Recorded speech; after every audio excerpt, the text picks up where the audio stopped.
किसान भाइयों, आज की वीडियो में हम बात करेंगे गन्ने को हरा भरा और काला कैसे रखें। साथियों, आप इस समय पर जैसे कि गन्ने की बुआई कर चुके हैं काफ़ी सारे किसान भाई ने, और जिन किसान भाई ने मेरे तरीके के अनुसार गन्ने की बुआई की है, गन्ने की खेती वो कर रहे हैं, उनका जो अगोला रहता है वो बुआई से लेकर के कटाई तक बिल्कुल हरा भरा रहता है। पीलापन गन्ने की फसल के अंदर बिल्कुल भी देखने को नहीं मिलता है, और जितना भी उनका अगोला होता है वो भी बिल्कुल हरा भरा और काला रहता है। साथियों, तो यदि आप भी अपने पेड़ी गन्ने को शुरुआती समय से लेकर के और बिल्कुल गन्ने की कटाई तक बिल्कुल हरा भरा रखना चाहते हैं, गन्ने को काला चाहते हैं बिल्कुल, और गन्ने की जो लेंथ है वो थोड़ी मोटी हो, गन्ना लंबा भी अच्छी तरीके से हो, तो आप भी साथियों मेरी जो वीडियो की सीरीज आ रही है इसे लगातार देखते रहें कि आपको गन्ने की फसल में समय समय पर कौन से स्प्रे करने, कौन से खाद डालने हैं, वो किसान भाई आपको समय समय से बताता रहूंगा, जिससे कि आपका जो गन्ना होगा साथियों वो बहुत ही शानदार उत्पादन आपको निकाल करके देगा, चाहे पेड़ी गन्ना हो चाहे पौधा गन्ना हो। क्योंकि यदि गन्ना हमारा पीला पड़ जाता है तो किसान साथियों स्वतः आप जानते हैं कि जैसे गन्ना पीला पड़ेगा गन्ने की लंबाई मोटाई में अंतर आ जाएगा,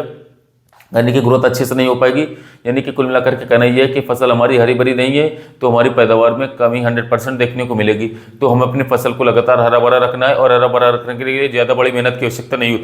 होती, सिर्फ समय समय पर हमें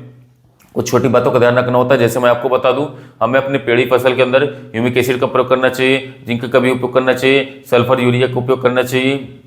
और इसके साथ कभी कभी ऊपर कीटनाशक का उपयोग हमें करना पड़ेगा, एक दो इसमें हमें स्प्रे करने पड़ेंगे, तब जाकर के हमारी जो फसल होगी वो शुरुआत से लेकर के लास्ट तक बिल्कुल हरी भरी भरी नहीं रहेगी। तो किसान से तो किसके समय पर कौन कौन सी मात्रा किस किस खाद की डालनी है वो मैं आपको आगे बताता रहूंगा। ऐसा नहीं कि ये सभी खादों को यदि हम एक साथ अपनी फसल के अंदर डाल देंगे तो उससे फायदा होगा, उससे ज़्यादा फायदा नहीं होता है, सिर्फ और सिर्फ हमें नुकसान देखने को मिलता है, लागत ज़्यादा आ जाती है और हमारे जो बेनिफिट्स होते हैं वो कम होने प्राप्त हो जाते हैं। तो आज की वीडियो में जो हम खाद के बारे में बताने जा रहे हैं, इन खादों को आपको इतनी मात्रा में डालना है जितनी मात्रा में किसान साथियों मैं आपको वीडियो में बताऊंगा। एक बात मैं आपको और बता दूं, जो हमारा प्रति एकड़ का खर्च किसान साथियों आने वाला है, यानी कि 1 एकड़ यदि हमारा पेड़ी गन्ना है और उसके हमने कटाई के बाद से उसके यानी कि पौधे गन्ने की कटाई की है, और पौधे गन्ने की कटाई से लेकर के पेड़ी गन्ने की कटाई तक जो हमारा टोटल खर्च है वो लगभग किसान साथियों 5,000 से लेकर के 7,000 रुपए प्रति एकड़ का खर्च ही देखने को मिलेगा। 10,000 रुपए तक बहुत ज्यादा खींच करके ले लीजिए, तो इससे बहुत ज्यादा खर्च नहीं मिलेगा साथियों। तो जो खाद आप डाल रहे हैं पेन की सहायता से अपने नोटबुक में डायरी में याद करते रहें, लिखते रहें, तो टोटल खर्च जो मेरा आने वाला है वो मात्र 5,000 से लेकर 8,000 रुपए के बीच में आएगा। उससे ही आपको बहुत ही शानदार उत्पादन देखने को मिल जाएगी।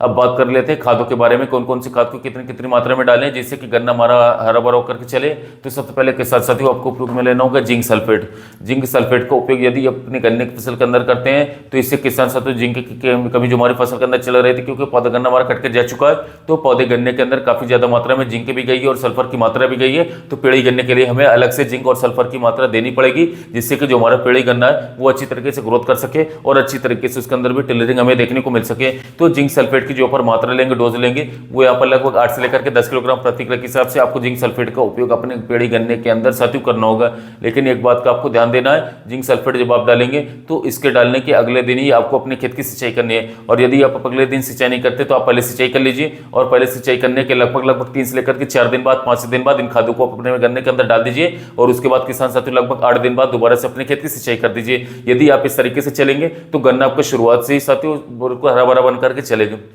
जिंक सल्फेट के साथ साथ किसान साथियों आपको यहाँ पर यूरिया की मात्रा लेनी होगी, और यूरिया की मात्रा जो आपको लेनी है वो लेनी है 45 किलोग्राम प्रति एकड़ के हिसाब से। कुछ किसान भाई कहते हैं कि जिंक सल्फेट और यूरिया कुछ सब एक साथ मिलाते हैं तो ये चिपचिपा होने चालू हो जाता है, ये बहना शुरू हो जाता है। तो हमेशा ध्यान दें, हाई टेम्परेचर में जब भी इन दोनों को मिलाएं तो साथियों मात्र 1 एकड़ की डोज मिलानी, 2 एकड़ या 3 एकड़ की डोज इकट्ठा न रखें। 1 एकड़ की डोज आप मिलाते हैं तो लगभग आधे से 1 घंटे के अंदर उसका बिक्रा अपने खेत के अंदर कर देते हैं, जिससे कि ज्यादा ये जो खाद होती है हमारी वो पिघलता नहीं साथियों, क्योंकि टेम्परेचर समय पर बहुत ज्यादा रहता है। तो आराम से इन खादों को डाल दे सकते हैं, कोई दिक्कत नहीं रहेगी। जिंक और सल्फर से हमारी फसल में बिल्कुल हरापन बना रहेगा, साथ साथ टिलरिंग करने में बहुत ज्यादा मदद ये करेगा। आप किसान साथियों इसके साथ में आप लोगों को बता दें, अपनी फसल के अंदर एक कीटनाशक का उपयोग यहाँ पर जरूर करना है। कीटनाशक मार्केट में बहुत सारे हैं, यदि मैं एक छोटे से कीटनाशक के बारे में बताऊं जिससे कि आप लोगों को अच्छी ग्रोथ भी मिल सके और लंबे समय तक आपकी जो फसल है वो कीटों से बच करके चल सके, और ये हमारी फसलों को थोड़ी सी ताकत भी प्रदान कर सके। तो इसके लिए किसान साथियों शुरुआत में ही आप लोगों को थाइमेथॉक्सोम जो हमारा आता है 30% एफएस फॉर्म में, इसे आप लोगों को ले लेना है।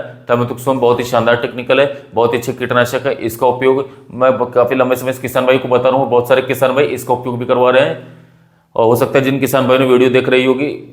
साथियों उन्होंने साथियों इसका उपयोग जरूर किया होगा। तो थाइमेथॉक्सोम की जो मात्रा आपको यहाँ पर लेनी है वो लेनी है 350 ml प्रति एकड़ के हिसाब से, इससे ऊपर मात्रा आप लोगों को भी लेना नहीं होगा। साथ ही साथ किसान साथियों और भी मैं आप लोगों को बताऊं कौन कौन सी चीज़ों को डालना है। तो साथियों साथ में एक कीटनाशक और ले लें साथियों, उसका नाम है किसान साथियों फिप्रोनिल। फिप्रोनिल जो किसान साथियों आपको मिलता है ये 5% ऐसे फॉर्मुलेशन के साथ आपको देखने को मिल जाएगा और इसकी मात्रा भी किसान साथियों 350 ml प्रति एकड़ के हिसाब से आपको लेना होगा। तो कुल मिलाकर के आपके पास जिंक सल्फेट हो जाता है, यूरिया हो जाता है, इसके साथ फिप्रोनिल और थामेथोक्सोम, ये टोटल आपके पास हो जाती है। इन सबको किसान साथियों आपस में अच्छी तरीके से आप लोगों को मिला लेना है और मिलाने के बाद कोशिश करें कि पेड़ी गन्ने की जो हमारी जड़ें होती हैं, जड़ों के पास में आप इनका बिखराव अच्छी तरीके से करवा दीजिए। यदि जड़ों के पास ये खाद डालेगा तो किसान साथियों तेजी के साथ हमारे पौधे को मिलना शुरू हो जाता है और हमारा पौधा इन खादों को डालने के लगभग 12 घंटे से लेकर के 24 घंटे के अंदर ही कार्य करना, रिजल्ट दिखाना शुरू कर देता है। इसके बाद किसान साथियों अपने खेत की सिंचाई करवा दीजिए इन खादों को डालने के लगभग 50 से लेकर 55 दिन, 60 दिन तक। यदि आप अपने खेत की नमी लगातार बना करके रखते हैं तो आपके खेत के अंदर टिलरिंग भी जबरदस्त होकर के चलेगी, गन्ना लास्ट तक बिल्कुल हरा भरा बना करके चलेगा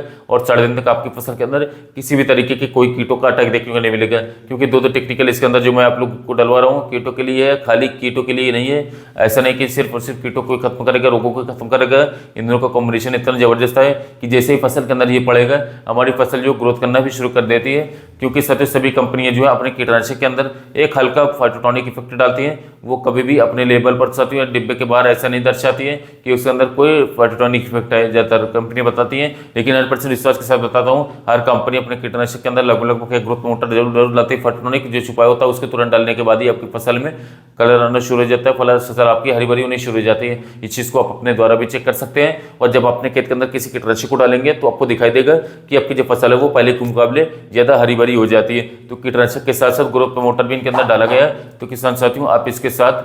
साथियों आप कोशिश करें 10 किलोग्राम सागरिका ले लें। इन खादों के अंदर मात्रा जितनी मैंने आपको बताई साथियों उनको डालेंगे पेड़ी गन्ने के अंदर, समय पर सिंचाई करेंगे तो बहुत ही जबरदस्त पैदावार पेड़ी गन्ना आपको निकाल करके देगा। आगे जो पेड़ी गन्ने में उपयोग में लाएंगे स्प्रे के बारे में बताएंगे। स्प्रे की वीडियो साथियों आपको कल तक मिल जाएगी, उस स्प्रे को भी आपको अपने पेड़ी गन्ने पर करना है जिससे आपको एक और भी शानदार रिजल्ट और भी सटीक रिजल्ट मिल सके। वीडियो पसंद है तो वीडियो को लाइक कीजिएगा, चैनल को सब्सक्राइब कीजिएगा, साथ ही मिलते हैं वीडियो में।